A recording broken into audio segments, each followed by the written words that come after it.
नमस्कार दोस्तों, ये घटना बहुत पुरानी तो नहीं है, मगर इससे भी बीते करीब 5 साल हो गए हैं। जैसा कि आप सब जानते हैं कि बिना गुरु के ज्ञान नहीं हो सकता, लेकिन एकलव्य ने बिना गुरु के भी ज्ञान प्राप्त कर लिया था, जिससे एकलव्य एक अच्छे धनुर्धर बने थे। लेकिन एकलव्य की वो मेहनत, वह लगन उनकी धनुर्विद्या के लिए पर्याप्त थी, परंतु तंत्र मंत्र के क्षेत्र में इस प्रकार की मेहनत किसी काम की नहीं।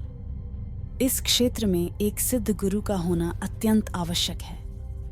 गुरु के सानिध्य के बिना ये तंत्र मंत्र एक ऐसी तलवार साबित होते हैं जो खुद को ही हानि पहुंचाते हैं। मेरे पड़ोस में एक चाचा जी की दुकान है। उनके परिवार में वो 2 भाई, उनकी पत्नी और बच्चे हैं, और एक बूढ़े पिता हैं। उन्हें सब छोटे चाचा जी कहा करते हैं, और उनके पिताजी जो कभी कभी दुकान पर आते हैं, उनका भी सब बहुत सम्मान करते हैं। ये छोटे चाचा तो अपनी दुकान से ही अपनी रोजी रोटी चलाते हैं, और इनके बड़े भाई एक फैक्ट्री में अच्छी पोस्ट पर कार्यरत हैं। गंगा पार शुक्लागंज में इनका अपना मकान भी है, जहाँ ये सारे रहते हैं। इनकी जिंदगी सामान्य रूप से चल रही थी, मगर अगस्त के महीने में आने वाली नाग पंचमी ने चाचा जी के बड़े भाई की जिंदगी बदल दी। नाग पंचमी का दिन था। वैसे तो उन्हें मंदिर आना जाना ज्यादा अच्छा नहीं लगता था, मगर उस दिन न जाने क्या सूझी कि वो माल रोड स्थित खैरपति मंदिर अपने एक मित्र के साथ चले गए। नाग पंचमी के दिन खैरपति मंदिर में तो जैसे सपेरों और नागों का मेला लगता है। दोनों वहां गए और तरह तरह के नाग दर्शन किए और प्रसाद वगैरह चढ़ाकर वापस आ गए। वापस आए तो काफी उत्साहित थे।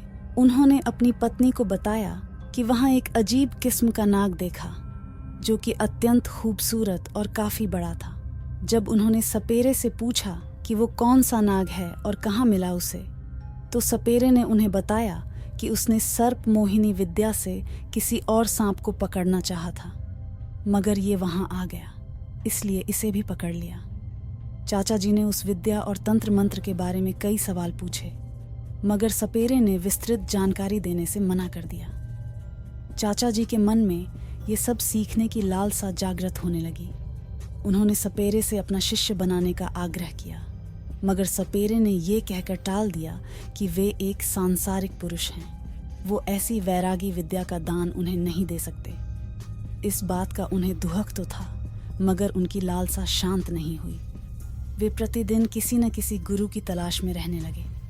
कभी किसी के पास जाते तो कभी कहीं उन्हें बैठा हुआ देखा जाता था। समय और पैसा दोनों बर्बाद होने लगे थे। कुछ लोभी लोग उन्हें लालच देते तो कुछ शिष्य बनाकर अपना काम निकलवाते और चलते बनते। घर में चाची जी इनसे परेशान रहने लगी थीं।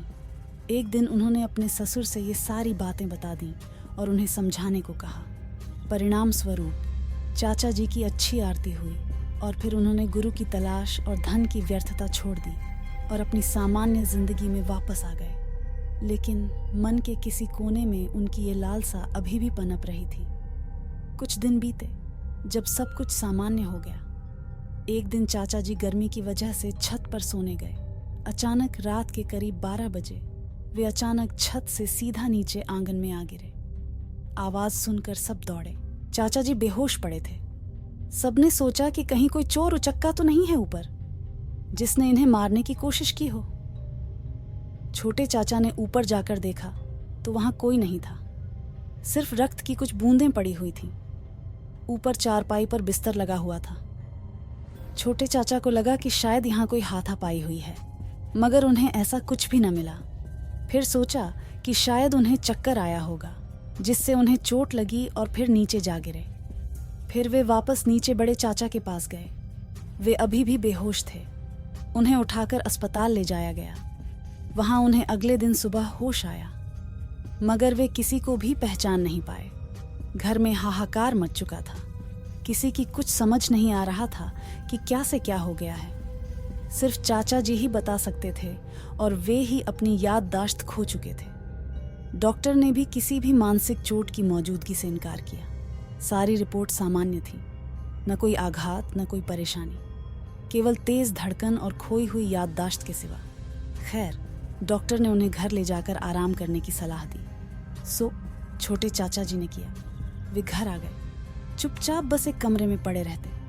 न किसी से कुछ बोल रहे थे, न किसी से बात कर रहे थे। दिन भर तो उन्होंने आराम किया, मगर जैसे ही रात के 12 बजे वे अचानक चिल्ला पड़े, माफ कर दो, दोबारा नहीं होगा।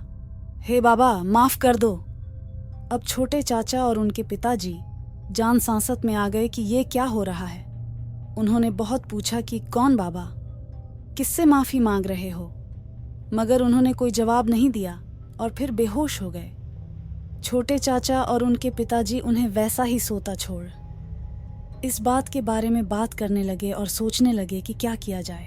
उन्हें कोई रास्ता नजर नहीं आ रहा था। हाँ, मगर एक बात साफ हो गई थी कि ये कोई ऊपरी चक्कर था, इसलिए अब वैसा ही डॉक्टर ढूंढना था। 1-2 दिन ऐसे ही गुजरे। सारे दिन चाचा जी आराम से रहते और रात को माफी मांगने लगते और इस तरह से चिल्लाते जैसे कोई उन्हें मार रहा हो। तीसरा दिन था। चाचा जी की दुकान पर एक साधु आया।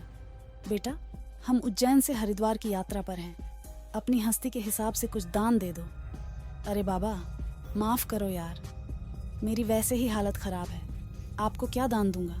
चाचा जी ने माफी मांगते हुए साधु से कहा, जैसी तुम्हारी इच्छा बेटा, लेकिन एक काम करो, यहाँ गंगा किनारे हमारे गुरुजी ने कुछ दिनों के लिए विश्राम शिविर लगाया है, चाहो तो बड़े भाई को वहां ले आओ, ठीक हो जाएगा। साधु ने शांत भाव से कहा। चाचा जी की आंखें चौड़ी हो गईं। फिर सोचा, शायद आप पास किसी ने बताया होगा, और फिर कुछ पैसे निकाल बाबा के पात्र में डालने लगे। मगर बाबा ने अपना पात्र हटा लिया और कहा, नहीं बेटा, हम तो वैरागी लोग हैं, हमें सिर्फ थोड़ा सा अनाज दे दो। चाचा जी ने कुछ चावल बिना तोले एक थैली में डालकर दे दिए। वो साधु आशीर्वाद देता हुआ चला गया। फिर चाचा जी ने अपने घर पिताजी को फोन किया और सारी बात बताई।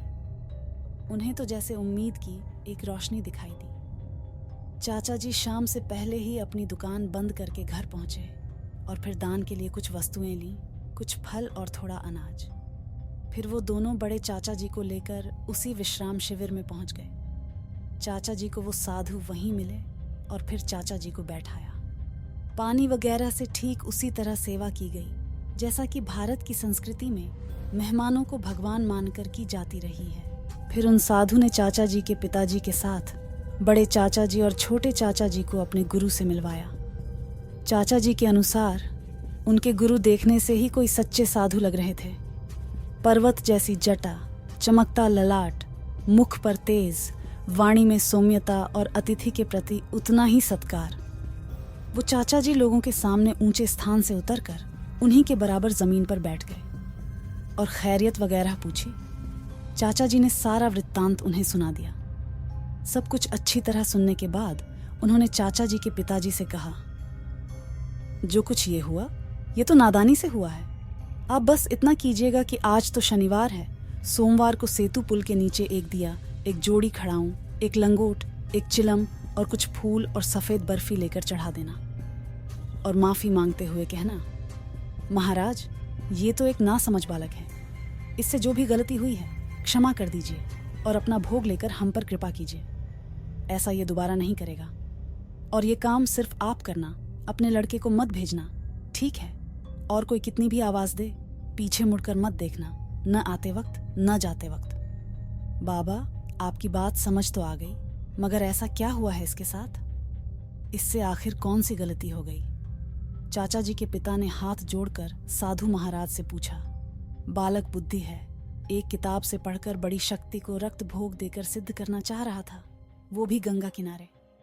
न अपनी कोई सुरक्षा की और न ही घटवार शक्ति की आज्ञा ली। वह शक्ति तो इसके पास नहीं आई, लेकिन घटवार ने इस चेष्टा के लिए इसे दंड दिया है। इसलिए क्षमा मांगकर जब ये ठीक हो जाए तो इसे समझा देना कि ऐसा ना करे। साधु बाबा ने सौम्यता के साथ ये बात समझाई। सारी बात समझ चुके थे। दोनों ने साधु बाबा को प्रणाम किया और दान में जो वस्तु लाए थे दे दी। अब सबने पहले बड़े चाचा जी को उसी वक्त गंगा स्नान करवाया और घर ले गए। अगले ही सोमवार को चाचा जी के पिताजी ने घटवार बाबा से क्षमा याचना की। शाम होते होते बड़े चाचा जी ठीक हो गए। करीब 1 हफ्ते के अंदर अंदर वो सामान्य हो गए और अपनी नौकरी पर जाने लगे। सब कुछ सामान्य होने के बाद चाचा के पिताजी ने उनकी इस बात पिछली से ज्यादा अच्छी आरती उतारी और उनकी तंत्र मंत्र की सिद्धि की किताब लेकर फेंक दी। साधु बाबा अपने शिष्यों के साथ अगले दिन ही वापस अपनी यात्रा पर चल पड़े थे। चाचा जी और उनके परिवार में से किसी को भी उनसे दोबारा मिलने का मौका नहीं मिला। वो तो सिर्फ एक रूप में ईश्वर की तरह आए थे, चाचा जी की समस्या का समाधान करने। तो दोस्तों, पढ़कर सिर्फ सांसारिक ज्ञान प्राप्त किया जा सकता है। आध्यात्मिक और तंत्र मंत्र का ज्ञान गुरु के बिना संभव नहीं है। इसलिए कहा गया है, गुरु बिन ज्ञान कहाँ। और ये थी आज की कहानी। हमें आशा है कि आपको हमारी कहानियाँ पसंद आई होंगी। अगर आप भी कोई डरावना अनुभव साझा करना चाहते हैं तो कमेंट्स में ज़रूर बताएं या हमें मेल करें। अगर आप भी कोई डरावना अनुभव साझा करना चाहते हैं तो कमेंट्स में ज़रूर बताएं या हमें मेल करें। जल्द मिलेंगे अगले वीडियो में। धन्यवाद।